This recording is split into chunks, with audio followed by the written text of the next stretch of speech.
नीटसारखी कुठली एक्झाम देत असाल तर तुम्हाला ज्या अभ्यासाच्या दृष्टीनं माहीत असलेल्या इन्स्ट्रक्शन्स किंवा सूचना ह्या विदाऊट कॉन्टेक्स्ट जर तुम्ही वापरल्या तर मात्र तुमची फसगत होऊ शकते.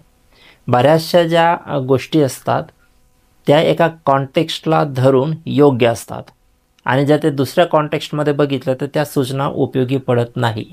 एक उदाहरण सांगतो की आपल्याकडे पाठांतर करून पास होणे, घोकंपट्टी करणे किंवा रट्टा मारणं ह्या सगळ्या गोष्टी ज्या आहेत त्या दुय्यम मानल्या जातात आणि त्यामुळे आपला फारसा लक्ष तिकडे नसून लॉजिकली गोष्टी समजून घेण्याकडे असतं. बघा, हे आत्ताचं युग जे आहे हे AI टेक्नॉलॉजीचं आहे आणि AI टेक्नॉलॉजी वर्क करते डेटावर आधारित असतं. जेवढा जास्त डेटा तुम्ही त्या AIला प्रोव्हाइड करणार तेवढं तो जास्त प्रवीणपणे काहीतरी निर्णय घेईल किंवा त्यावर काहीतरी बिल्ड करेल, पण त्याला डेटा हवा असतो. तसंच आपल्या मानवी मेंदूचं असतं. आपल्याकडे जर डेटाच नसेल तर तुमच्या हुशारीचा वापर तुम्ही कुठे करणार?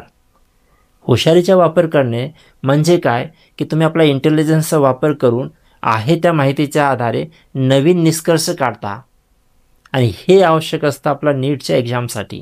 म्हणजे तुम्हाला शिकवलेला डेटा असेल, त्या डेटावर आधारित तुम्हाला काहीतरी बिल्ड करायचं आहे, काहीतरी नवीन क्वेश्चन सॉल्व करायचं आहे आणि यासाठी तुमच्याकडे डेटा असणं आवश्यक आहे.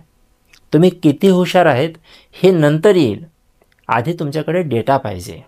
हां, जर दोघं व्यक्ती असतील, दोघांकडे सारखाच डेटा अवेलेबल असेल तर जो हुशार मुलगा आहे तो त्याचा योग्य पद्धतीने वापर करेल, म्हणजे त्याचा स्कोर जास्त येईल. हे बरोबर आहे, पण डेटाच नसेल तर? हल्ली शिकवताना माझ्या हे लक्षात आलं की विद्यार्थ्यांना पाठांतर करण्याकडे दुर्लक्ष होत चाललं आहे. आधीसारखं पाठांतर करत नाही आहेत. त्यामुळे काय होतं आहे की ते जरी हुशार असले, त्यांचं IQ जरी हाय असलं तरीसुद्धा न्यूमरिकल्स सॉल्व करताना ते अपुरे होतात. त्यांचं ज्ञान अपुरा पडतो कारण डेटाच नाही त्यांच्याकडे आणि डेटा नसेल तर कशा पद्धतीने आपण एखाद्या क्वेश्चनला सॉल्व करावं हे आपल्याला कसं कळेल? म्हणजे तुमचं इंटेलिजन्स वापरायला तुम्हाला माहिती पाहिजे आहे. माहितीच नसेल तर कसं पुढे जायचं? आणि म्हणून तुमचा पूर्ण भर, जास्तीत जास्त भर कशावर पाहिजे? माहिती संकलनावर पाहिजे आणि ते घोकंपट्टी करून करा, पाठांतर करा. हे तुम्हाला दिलेलं गॉड गिफ्ट जे आहे ना, पाठांतर करण्याची योग्यता. तुम्ही हुशार आहात, बुद्धू आहात, काही फरक पडत नाही. पाठांतर करणं हे सगळ्यांना शक्य होतं. इट इज इक्वली गिव्हन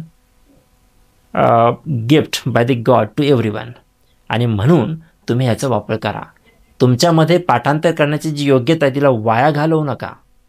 आणि ह्या कुठल्याही नॅशनल लेवलच्या एक्झाममध्ये प्रिपेअर करताना तर प्रकर्षाने त्याचं जास्ती गरज आहे, तर इग्नोर करू नका. जेव्हा एखादा विद्यार्थी काही समजून न घेता डायरेक्ट पाठांतर करायचं आणि त्यांनी काय पाठांतर करायचं हे सुद्धा त्याला माहीत नसायचं, तेव्हा कुठे एखाद्या शिक्षकाने म्हटलं असेल कधीतरी की घोकंपट्टी करू नको, काय समजून तरी घे, तर तो कॉन्टेक्स्ट वेगळा होता. आणि म्हणून आपण आत्ता त्या कॉन्टेक्स्टला धरून जर विचार केला तर त्या इन्स्ट्रक्शन्स आपल्यासाठी नाहीत. आपल्याला पाठांतर करण्याशिवाय पर्याय नाही. मग ते फिजिक्स असू द्या, मग ते केमिस्ट्री असू द्या किंवा ते मग बायोलॉजी असू द्या. तुम्हाला नीटमध्ये 700च्या वरती स्कोर घ्यायचा असेल तर पाठांतराशिवाय दुसरा उपाय नाही. अगदी तोंडपाठच पाहिजे गोष्टी. Is that clear?